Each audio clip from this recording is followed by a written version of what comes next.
to another episode of Built Different podcast with Levi Warner. Today I got my buddy Kris Brester, the owner of KB Cards, sports cards. And for the goofballs that like Pokemon cards and that kind of stuff. Thanks for joining us. Yeah. Let's kind of just give us a quick intro and how you got into the card business. I mean, I kind of collected cards growing up when I was little. Got out of it, like when I was in high school, and then I opened in 2012. I was doing trucking brokerage at the time and kind of got back into it. I don't even know how I got back into it. Started buying some packs, and then I was like, well, maybe I'll open a shop, little side hustle thing, and then it kind of took off. And I first moved over to, we were at 710 Grand. Oh. Like the LeGrand building. The first spot I had was on the bottom. It's like 600 square feet, tiny little deal. And I was there for like 2 weeks, and then we moved upstairs to a bigger spot because it kind of took off and I had no idea. So yeah, once we did that, I just kind of quit doing the trucking stuff. And it's a huge business. I didn't realize how big a business it had gotten because I haven't been in that realm in 30 years because I'm old. But I'm shocked of, like, I came and saw you at your card show a couple months ago. I'm shocked how many people were there and just like how big an industry it is. Yeah, it's pretty crazy. The card shows have been great here. I mean, we started them, and it's been like 3 years I think we've been doing them, and we were doing like 2 a year, and now we're bumping it up to 4 a year. Because we sold out the last one a couple months ago. We've been down at the DoubleTree downtown, and we kind of outgrew it, unfortunately, because they've treated us great. But we had 95 tables at this last show, and we had like 35 on the wait list. Wow! So we're moving to the Billings Billings Hotel Convention Center.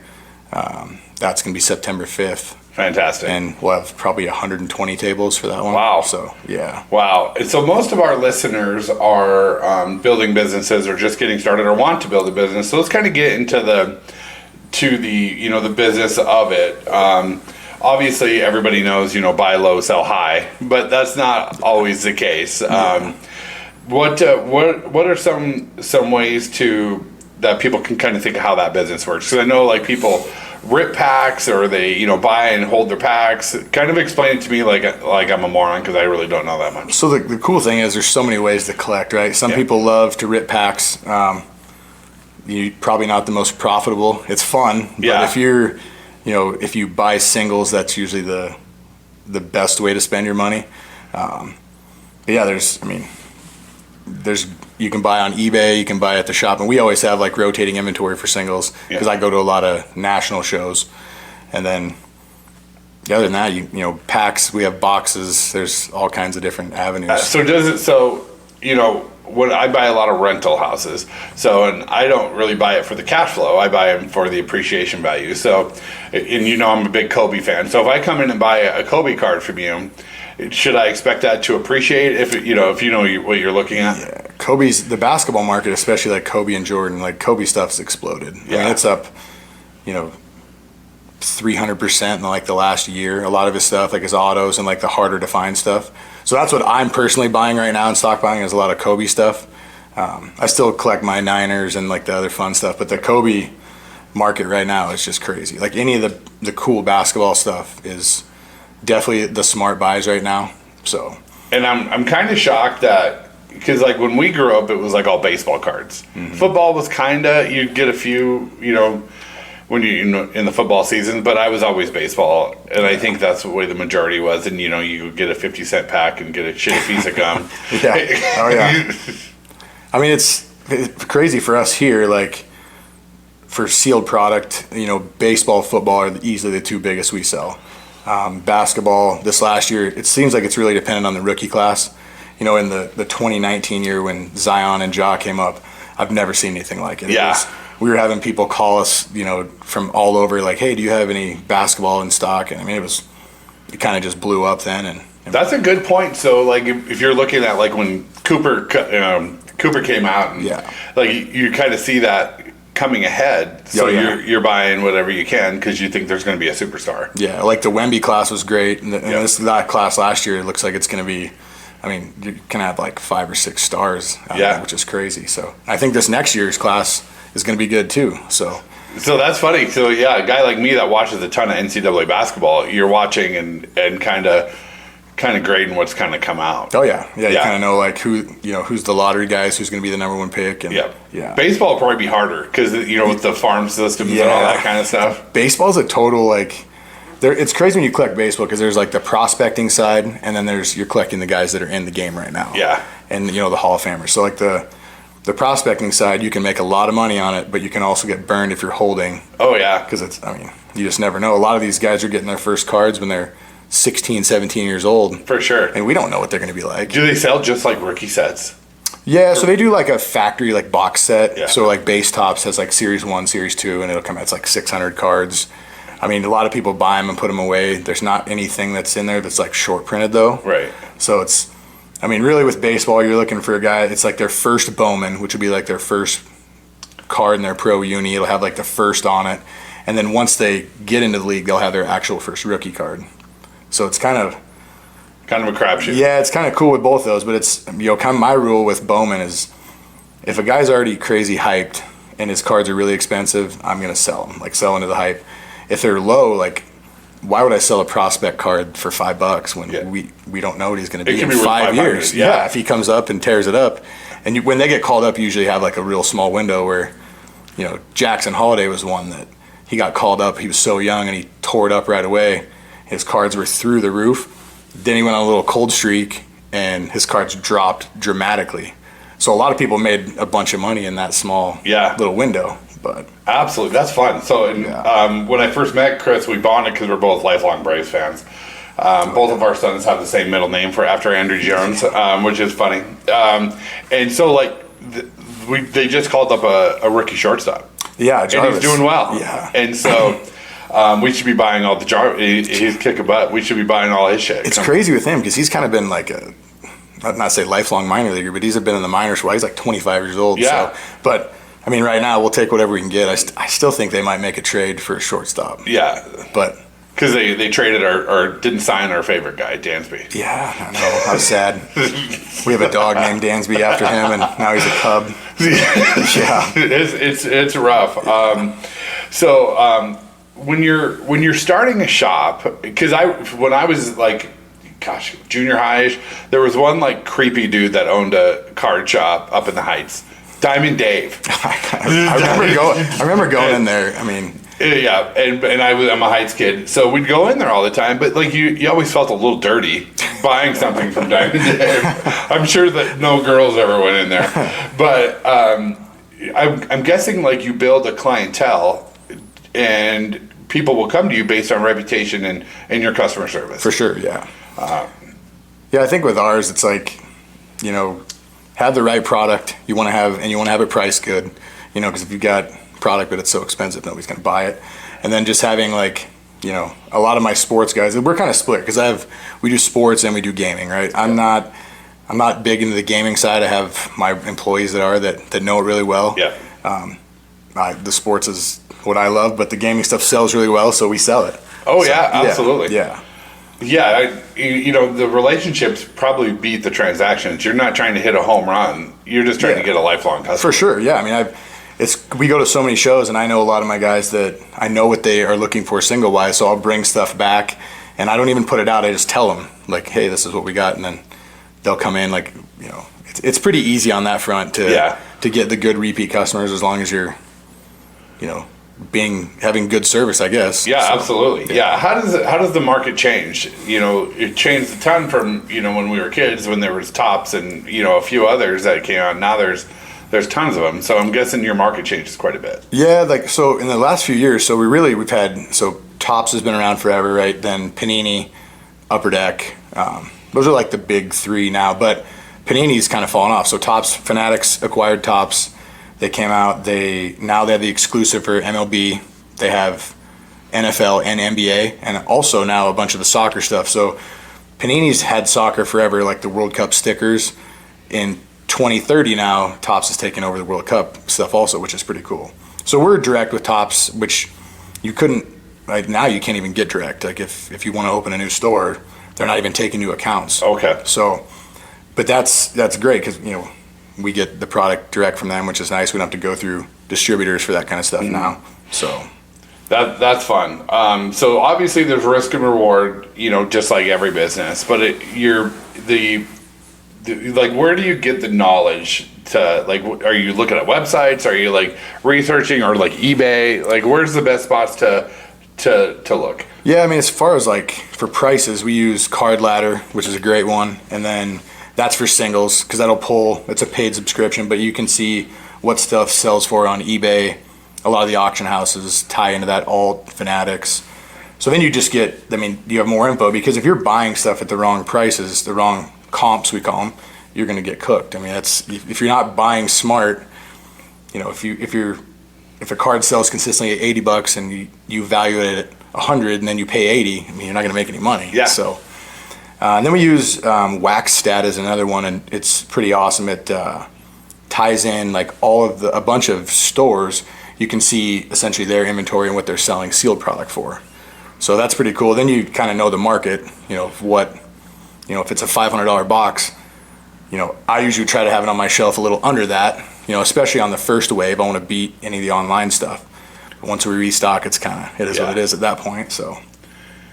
Yeah, explain to me the grading. You hear this all the time about grading. Yeah, so, I mean, PSA is number one. Right now, though, their backlog is so crazy. They told us about I guess it's been a month now, a month and a half.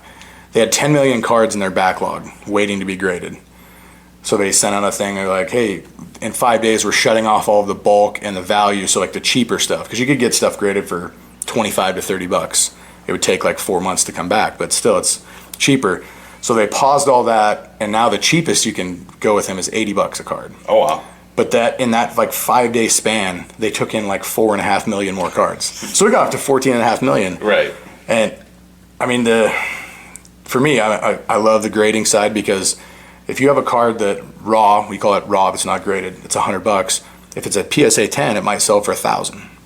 So that's where it's like worth it if you're also grading the right stuff. But Beckett is another one, CGC, SGC. So there's Tag is another one. There's probably 5 big like reputable ones that will buy their slabs. There's also a lot of guys that just grade cards in their basement, and I don't get that. But it's kind of crazy, because you can buy the stuff to do it, but it's like there's no name behind it, right? Right. It doesn't hold any value. No, that's basically like the raw value. Tommy in his mom's basement. That's what it is. It's like, hey, hold a lot of. I'll slab all your cars for $5 and put 10s on them. No, that doesn't really work. But yeah. So you do a lot of traveling. You go to these shows all the time. Yeah. And what are you looking for when you just told me you're going to New York, Omaha, Chicago? Yeah. Are you there buying or selling or both? Yeah. So we mainly go to shows to buy, right? You can sell the stuff anywhere, and we do sell. We have a full table set up there, full booth. But the main thing, you go like I usually have like 2 or 3 tables, and my table where I sit, I've got a banner that says buying on it. And then I sit there with my laptop, and just people, usually we have a line.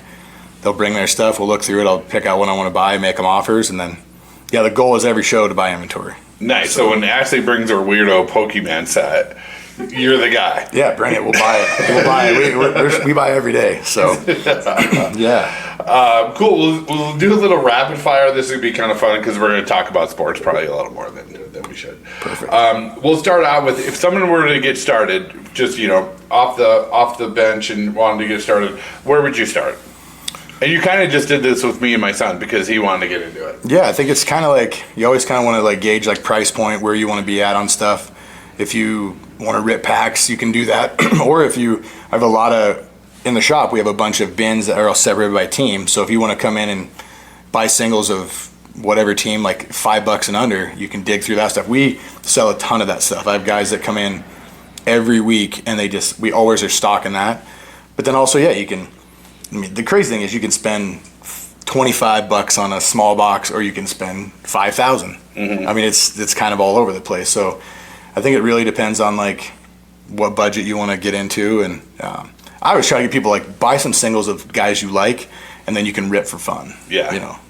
Yeah, it is. I mean, it's fun. Like I would buy a bunch of Kobe's. Obviously, Chipper Jones is my favorite baseball player. Yeah. So those are the things that I would look for, because I'm kind of a sports dork. So What do you like buying the singles better, or do you like ripping them? I like to buy the singles. I mean, we'll rip. Usually when we do rip, it's for content. Yeah. You know, for our Instagram and TikTok.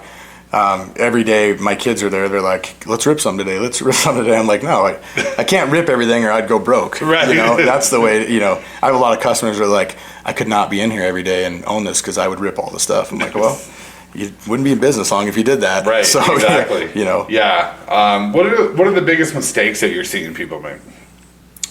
I mean, like holding stuff too long. Like that's like my number one thing I tell my customers, like sell into the hype, because especially when a new product comes out, if you pull when Cooper Flag is the very first one, we had the Tops Rip Night at my shop, and it was the first product Tops had had for basketball in quite a few years.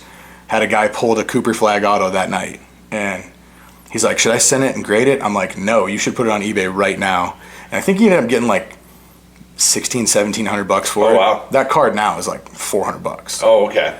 So usually it's like you can sell immediately, especially if you're first to market on it. You're going to be, you're going to get the most, and then it kind of trickles down from there. But then I tell them, like, go back and buy it in 6 months if you really want the card. Like, you're going to be able to go back and get it for much cheaper. Think about when Zion came out. Oh. He might have been the most hyped that came out in the last decade. I mean, maybe of all time. Like, it was crazy. And I had to cheer against him because I'm a Tar Heel fan. And hey, I'm Duke. Go Duke. I'm a Duke guy. So I bet you like his card was probably crazy, and now it's probably worth the bubble gum that came in the pack that don't come in the packs anymore. Yeah, I mean, if you look at some of the cards of his, like just his base Prism, like a PSA 10 of that was I was probably up to like $2,000. They're probably like, I don't know, $30 now. Yeah, I mean, it's crazy. But that's the nature of it, right? Guys think this is going to be the greatest player, and turns out he's not. Yeah. So absolutely, one card you think every collector should own. I mean, I'm going to shoot from the hip. I would say Michael Jordan, probably. Yeah, I mean, obviously, if you could afford the '86 Fleer, or that's the big dog. But I think one of the most iconic ones for me is the '89 Upper Deck Griffey. Still pretty reasonable, but that's a card I grew up like. That was the one you wanted. I mean, it was, that. Even to this day, if I buy them every day, they come in and they still sell. And it's raw or graded of that one. It's kind of all over the place. What does that one go for? Raw, it's probably like $60, kind of depending on condition. But like PSA 10s are way up there because they're very hard. That's the thing back then. The technology when they're cutting the card, so when they grade, it's centering is a big thing, and a lot of those were off center. Like you can open a box and get. Oh yeah. 3 Griffies out of her 5, and like all of them are so off centered, they're never going to grade high. But it's like centering, edges, corners, and surface. Okay. That's how the 4 parameters when they grade stuff. So yeah. What's the most underrated sports card right now? Underrated. I guess with the World Cup soccer. I mean, soccer's very hot right now. I think even guys like Messi, his cards. Like you're getting more now people into soccer, especially with the World Cup being here. We've sold more soccer this year than I ever have in my shop by a mile. I know I've watched more soccer than I ever have. Me too, yeah. Can't get into it. I don't really understand. I mean, it's cool when they score. Yeah. When they don't, I'm like, man, he's just running around a lot. My theory is take 2 or 3 players off each team and it'd be a much more fun sport to watch. When they do, it's insane what they can do with the ball, though. Like some of those goals I've seen, like that would not be me. No. I know that. No, I'm built for tackle sports. Yeah. Yeah. What do you think, like an overrated sport that people are kind of sleeping on? Like underrated? Yeah. I think still like NHL stuff is not quite there. I mean, golf is another one, but there's just not a lot of good golf products. Upper Deck does it, but it's, I don't know. I think hockey is one that in a lot of places is big. Here it's not super big for us in our market, but, overall, you go to a show in Denver, and there's tons of hockey. Oh, I bet. So yeah. Are they hard to find the prospects, or is it kind of like who's going to? No, you kind of know. Like every year, the rookie class. It's hard to get the the generational kind of talent. Like Bedard was the last crazy one, I think, where there was a ton of hype over his stuff. And every year you usually get like 1 or 2 guys that are pretty good. But yeah, the hockey market I think is, I guess, undervalued some of it. So. What's your favorite athlete and your favorite card that you have? Kobe for sure. I don't know. I mean, I just picked up a Noise Boys, which is a really tough like insert. That's probably my favorite one right now. Any of the Kobe autos, I don't know. I've been buying up just random rare stuff of his. So. Yeah. And then I have a huge Brock Purdy collection, more than I should. I mean, so yeah, I need them to win a Super Bowl. That'd be cool. That'll help you out a lot. Yeah. What's the most valuable card that you've bought or sold? Like single one, just like a few weeks ago in Nashville, we bought I was there with another buddy of mine, Jared, and we bought it was 85 star Jordan. Oh. It was like a right around a $20,000 card. We bought it at the show and flipped it like in an hour and made like $2,000 on it. Nice. But I usually don't do the really, really high end stuff. It's just tougher to like, to hold and, I mean, more like the sweet spot for me is $100 to like 2,000. Like that's the stuff that's, I guess it's just more liquid. You can move it quicker. So. I would think that I would be too impulsive. You've seen me gamble. Like I've seen me gamble too. I know, yeah. We have been kicked out of a casino together. Well, your wife got us kicked out. Yeah. But I would, but I think everybody's like that too. So they probably, they come in there thinking they're going to get $500 for a card. You're like, I'll give you $350, and they're like, well, I plan on selling it. So yeah.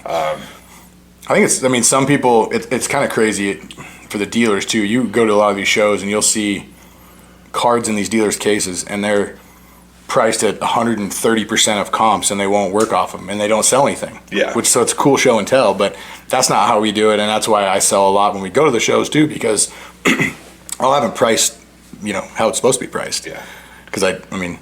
You're there to make money. Yeah, I want to buy and sell stuff. That's why we go to the shows. Right. So. Yeah. What's the craziest collection that you've seen that someone just kind of? Is it my friend Quinn? He's got some crazy stuff. Yeah, when he brought some crazy Jordans in. There's a guy that I've been dealing with down in Arizona. He's got some crazy, like the LeBron kabooms, like just a bunch of stuff like that. But I don't know. I feel like anymore everyone's got really cool. My buddy Nate has the #1 Frank Gore collection in the world, which is pretty crazy. He lives here, so whenever I'm at shows, I'm always like hunting for him to, trying to find other one of ones, and yeah. So it's. Do you have a card that you wish that you didn't sell? Probably any of the Jordan rookies I've had. Yeah. I wish I wouldn't have sold those. Everything else, though, I mean, I don't know. I don't really get the, if I made money on it and, I wish I would have sold my Trey Lance stuff. That I got cooked on. But, that's one of those risk-reward things. I still have one right. That's probably my biggest, didn't follow my own advice and sell into the hype ever. I had a Select XRC, which is a tie-dye. It was like a really rare auto out of 25 of him, PSA 10. And that year when he got hurt, the last one he played, like week 1, I got offered like $7,000 for it. I was into it for like $2,000, and I was like, no, I believe in him still. That's the homer. You're a fan. And then we played that Chicago game, and it was like the monsoon, and he didn't do anything. Then week 2, he plays against Seattle, and it looked all right, but then he broke his foot. Never played for us again. So I have that card still, which is fun to go back and look at every once in a while. Yeah. Advice if someone's wanting to open up a shop. You've been in business now for quite a while. Most businesses fail within the first couple of years.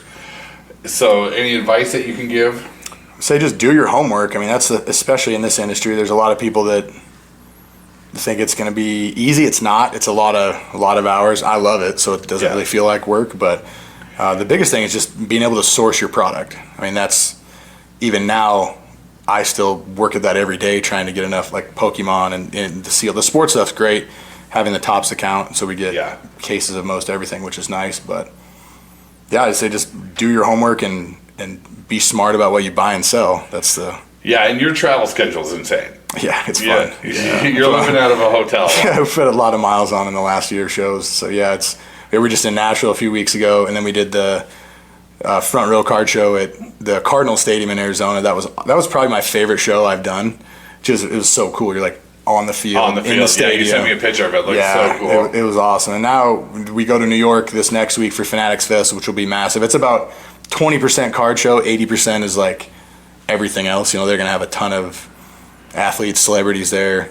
It's pretty cool. And then we get back from that and then go to Omaha for the road to the national show.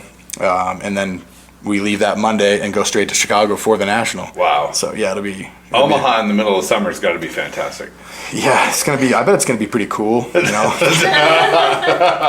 The good thing is inside it should be cool. So, yeah. And the other thing I love about your business, as we walked through, I gave you a tour of our office, and we're really big into expanding, but in a vertical way. So it always has to.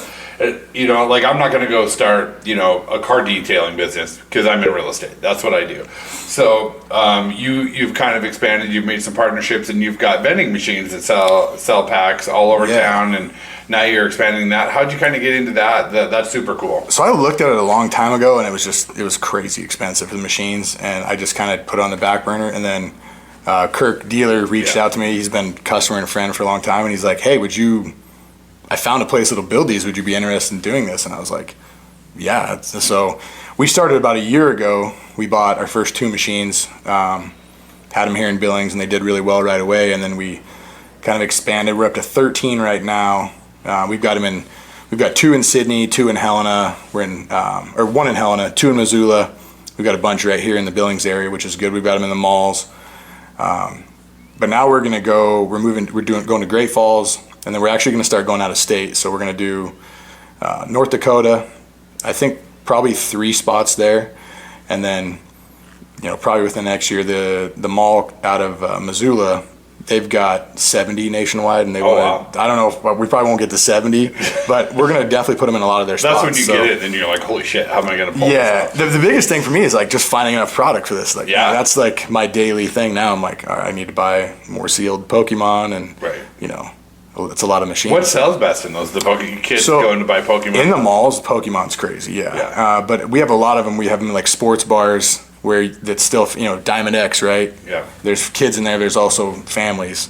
And also, we have them in casinos at Hooligans. So Sydney, hobby boxes sell really well because there's no shops up there. Right. So kind of and the cool thing is when you have it in a location for a while, you can kind of see what's selling and just kind of adapt. Like we know in Sydney, the Pokemon didn't really move, like initially, and it's kind of picked up a little bit, but it's still primarily sports there. Yeah, so. I bet you hockey does really well there. Oh yeah, that was the first thing they said. They're like, multiple requests. Can we get hockey? And I was like, yeah, absolutely. Yeah. So yeah. I'm a Sydney kid, so I understand their logic. Yeah, they didn't have hockey there when I was a kid, though. And now it's like huge. Yeah, we're gonna run through.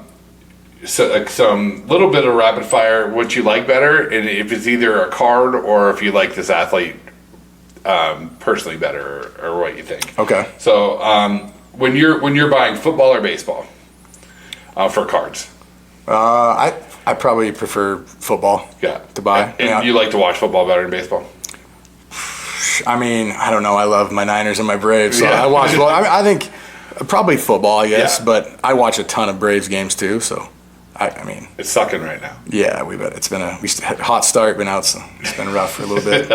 Jordan or LeBron, either card or if you Jordan, like Jordan by a mile. Yeah, my kids are like, LeBron's the GOAT. I'm like, no, he's not. We have the same conversation. Yeah, these kids just don't get it. He's the GOAT of longevity. Yeah, he's played for a long time, and yeah. The GOAT of switching teams. Yeah, I'm a Kobe guy. Jordan, Kobe, then LeBron for me. Yeah. I love the I know it's a business and players switch teams, but I just love a player when they play with one team forever. And I was thinking about this because I saw a reel and it was one of my favorite athletes of all time, and I knew we were talking today. And when this player switched teams, because I'm a big Steelers fan, when Rod Woodson left and went to the Ravens, it broke my heart. Like it hurt my soul. Is there a player on one of your teams that did that to you? Probably Dansby. That sucked when he left. And like, it's so I understand it's the business, right? Yeah. These guys, they only have a finite amount of time where they're going to get paid. So I get chasing it, but it sucks when your guys leave your team. You're like, man, like when Freddie left the Braves, that hurt too. That was a killer. I was like, man, that would hurt more than Dansby, honestly. Yeah, that would hurt. I mean, you're a big Niner fan, but we were young when Montana left. Yeah, that one. Even towards the end, like Rice bounced around a bunch of spots, but I get it. Like But I still, it's weird seeing Rice in like a Raiders card or like a Seahawks with his one. cornrows. Yeah, I'm like, get that away from me. yeah. And then like I collect Montana stuff, but not in a Chiefs jersey. I'm like, no way. Funny. What I would assume that Jordan cards are more valuable than LeBron. Yeah, I mean LeBron stuff's up Doesn't there, but sell. yeah, Jordan's definitely the top for basketball. Yeah. Brady or Mahomes? Well, Brady. Yeah. I like Mahomes Card too. wise or personally? I mean, I've never met either of them. Yeah. I mean, I think I'd probably just Brady for both. I mean, I don't know, Mahomes is probably pretty chill, I bet. Yeah. I love the way Brady plays and trains, but Yeah. Mahomes is fun to watch. Ohtani or Judge? Ohtani. Ohtani's like, talk about a crazy athlete. Like his market's insane, and I don't think it's slowing down. Like his stuff is nuts. Yeah. I've never seen anything like it. No, I mean, we've never seen a baseball player like this. No. Everyone wants to compare him to like Babe Ruth, but I'm like, last year when Ohtani hit like 2 homers in the game and had like 6 innings, Right. no runs, and like 9 strikeouts, I'm like, that just doesn't happen. And when people say that, I always say the talent level is a little different now than it was when Babe Ruth played. Yeah. He wasn't playing like the guys from the Dominican. Yeah, definitely different. I mean, Babe had a great career, don't get me wrong, but I think Ohtani's, as of right now, he's probably going to go down as the best I ever, think so. which is crazy. I think so. Well, we're going to end it. I have one question that I ask every guest, and we've got a tally going. Do you love to win or hate to lose more? I hate to lose. Yeah, I would say that. I hate to lose more, yeah. Yeah, and then we're finding more men hate to lose, and more women love to win. Love to win. And it's kind of the same thing, and I always explain it like I expect to win, and so I hate it when I lose. Yeah. So there's always a lesson to be learned. But where can people find you? Your shop's on It's Broadwater. Broadwater, So, yeah. 2059 Broadwater, Suite C, and then Collector Suite vending. We're all over the place. absolutely. So, Where are you at on social media? Instagram, TikTok, Facebook, Okay. all those. And then September 5th, we have a card show coming up. Yep, Billings Hotel and Convention Center. So the trade night will be that Friday, and then the show's Saturday from Absolutely. 10 to 5. Yep. Okay. Everybody go check it out. Thanks for tuning in.